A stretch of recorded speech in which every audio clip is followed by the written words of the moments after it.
জনাব তারেক রহমান তার বক্তৃতায় জামাতের বিরুদ্ধে যখন আস্তে আস্তে একটু করে টাফ হতে শুরু করেছেন, প্রথম স্পিচেই তিনি ইনফ্যাক্ট জামাতের স্বাধীনতার সময়কার অবস্থান, তারপরে জামাতের ধর্মকে নিয়ে সেই বেহেশতের টিকিট বিক্রি করা, ধর্মকে দিয়ে ম্যানিপুলেট করে মানুষকে তার দলে টানা, তার ভোট টানার যে প্রবণতা, সেটার বিরুদ্ধে প্রথম ভাষণে যখন কঠোর একটা অবস্থান জানিয়েছেন, তখন কেউ কেউ বলার চেষ্টা করছেন এই ধরনের বিভেদ ভালো কিছু হবে না, এটা আমাদের পলিটিক্যাল স্ফিয়ারের জন্য ক্ষতিকর হবে, আমরা সবাই অভ্যুত্থানের শক্তি, কেন জনাব তারেক রহমান এটা করছেন।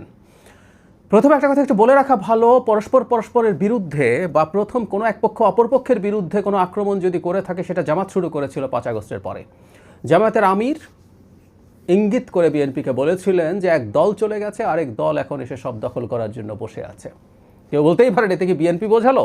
সমস্যা হচ্ছে উনিও জানেন উনি বিএনপিকে বোঝাচ্ছেন, জনগণও জানে বিএনপিকে বোঝাচ্ছে। বিএনপি দখল করেছে কি করেনি ইজ এ ডিফারেন্ট ডিবেট, কিন্তু উনি এটা শুরু করেছিলেন।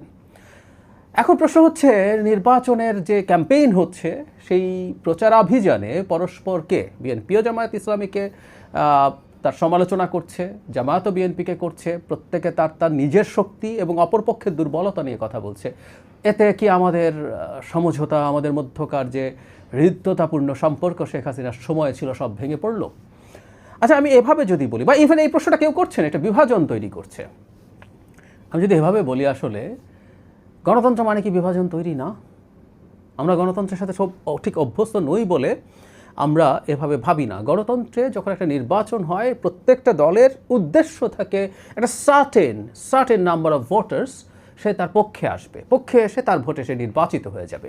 নির্বাচিত হয়ে গেলে সে সব মানুষেরই প্রধানমন্ত্রী বা প্রেসিডেন্ট হবে। এই হচ্ছে বেসিক নিয়ম। সুতরাং এই যে বিভাজন বলছি, গণতন্ত্র আদতে বিভাজন তৈরির কাজ। পৃথিবীতে বিভিন্ন মতাদর্শ বা বিভিন্ন ইকোনমিক পলিসি নিয়ে বিভিন্ন ধরনের দল থাকে। মূল কারণ এটা, তারা জনগণকে তাদের পক্ষে আনতে চায়, অর্থাৎ তারা জনগণকে বিভাজিত করে ফেলতে চায়। এই যে বিভাজন শব্দটাকে আমরা খুব নেগেটিভলি দেখি, কারণ অতীতে আমাদের এমন ধরনের বিভাজন হয়েছিল যেটা আসলেই খারাপ। যেমন ধরুন, এমন বিভাজনকে আমরা করব যে একে অপরের প্রতি ঘৃণা উৎপাদন করব, একে অপরের প্রতিকে ডিহিউম্যানাইজ করব। আওয়ামী লীগের সময় কেউ বিএনপি করে, ছাত্রদল করে, জামায়াত করে, শিবির করে বললেই তাকে মেরে ফেলা যাবে, তাকে গুম করা যাবে, তাকে আরবিট্রারি মামলা দিয়ে দেওয়া যাবে, এই ধরনের কথাবার্তা। আমি তো রাজনীতি করি না, কেউ যখন হয়রানির শিকার হচ্ছেন সরকার, আমি তো কোনো দলের সাথে যুক্ত নই। সো এই বিভাজন ভয়ঙ্কর, আমরা এই বিভাজন এখনও হতে দিতে চাই না। যদিও আমরা দেখছি কখনো কখনো, বিশেষ করে আমি যেহেতু জামায়াতের রাজনীতির ব্যাপারে ক্রিটিক, আমাকে দেখেছি যে মারাত্মক রকম ট্যাগিং করা হচ্ছে, নাস্তিক, ইসলাম বিদ্বেষী, আমার মধ্যে ভীতি তৈরি করার চেষ্টা হচ্ছে। এগুলো কিন্তু রেড লাইন, এগুলো মানি না আমরা। কিন্তু এর বাইরে প্রত্যেক দলের পলিসির সমালোচনা করবে, প্রত্যেকের রাজনীতির সমালোচনা করবে, তার ইডিওলজির সমালোচনা করবে, এটাই গণতন্ত্র।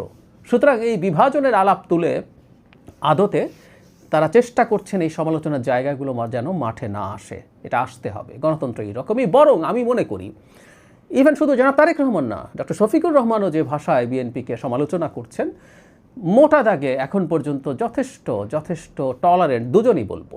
আমি এটা একটা খুব ভালো লক্ষণ বলে মনে করি। এটা খুবই চমৎকার। আমাদের এই অঞ্চলের স্ট্যান্ডার্ডে এটা যথেষ্ট ভালো। শুধু এই অঞ্চলের স্ট্যান্ডার্ডে না, আমি প্রায় একটা কথা বলি যে গ্লোবালি এক ধরনের রাইটিস্ট পপুলিস্ট রাজনীতির যে উত্থান চলছে, গ্লোবাল স্ট্যান্ডার্ডেও তারা যথেষ্ট তাদের পরস্পরের প্রতি সহনশীলতা দেখিয়ে, সৌজন্য দেখিয়ে এই সমালোচনাগুলো করছেন। গণতান্ত্রিক রাজনীতিতে, নির্বাচনে এই সমালোচনাগুলো থাকতেই হবে। এতে কোনো বিভাজনের কিছু নেই। এটা মতদ্বৈততা এবং হালকা যে পরস্পরের বিভাজন, এটা নির্বাচনের পরই আবার ঘুচে যেতে হবে, যে একত্রে কতগুলো ফান্ডামেন্টালসের ক্ষেত্রে সেগুলো আমাদের থাকবে বলে আশা করি।